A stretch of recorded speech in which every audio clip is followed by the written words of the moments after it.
বিশ্ববাজারে চালের দাম ৮ বছরের মধ্যে সর্বনিম্ন পর্যায়ে নেমে এসেছে।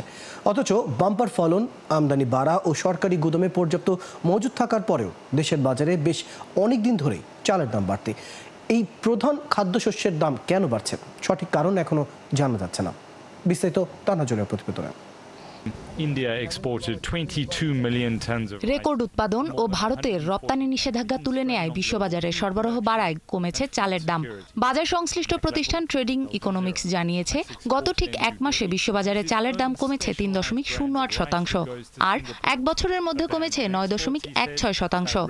আর গত বছরের সবচেয়ে কম দামের সাথে তুলনা করলে কমেছে 14.16%। চালের সবচেয়ে বড় রপ্তানিকারক ভারতের পাশাপাশি উৎপাদন বেড়েছে ভিয়েতনাম, থাইল্যান্ড ও পাকিস্তান সহ অন্যান্য দেশেও।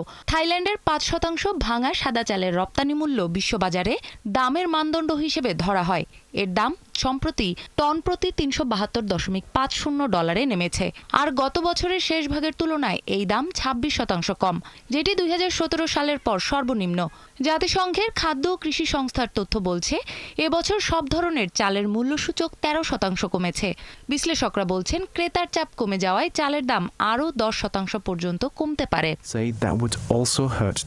ভোক্তাদের জন্য নিত্য পণ্যের দাম কমে যাওয়া স্বস্তিকর।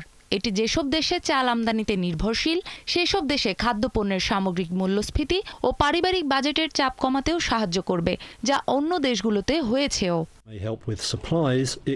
এদিকে বিশ্ববাজারে দাম কমলেও বাংলাদেশে অনেকদিন ধরেই চালের দাম বাড়তিই আছে। জুলাই মাসেও বাজারে সব ধরনের চালের দাম কেজিতে ৫ থেকে ৬ টাকা বেড়েছে। কয়েক মাস আগেও দেশে ভরা মৌসুমেও চালের দাম বেড়েছে। যদিও সরকারি তথ্য বলছে, ২০২৪ সালের ১৭ নভেম্বর চাল আমদানির অনুমতি দেওয়ার পর ২০২৫-এর ১৭ এপ্রিল পর্যন্ত আমদানি হয়েছে ১০,৩৪,৮৭৯ মেট্রিক টন। বড় মৌসুমে ভালো ফলনের পর এত আমদানি, তারপরও চালের দাম কমেনি, বরং বেড়েছে। কেজিতে দাম বেড়েছে ৮ থেকে ১০ টাকা। ভালো ফলন, আমদানি ও সরকারি ভালো মজুদ সত্ত্বেও এখন দেশে ভোক্তারা প্রতি কেজি চাল কিনছে গত বছরের তুলনায় ৫ থেকে ১৭ টাকা বেশিতে। অর্থনীতিবিদ ও বাজার বিশ্লেষকরা এখানে বাজার ব্যবস্থাপনার ব্যর্থতাকেই দুষছেন। কৃষকরা ধান কাটার সময় বিক্রি করেন কম দামে, কিন্তু সেই ধান কিনে মিলার ও মজুতদারেরা বাজারের সরবরাহ আটকে দিয়ে দ্রুত দাম বাড়িয়ে দেন।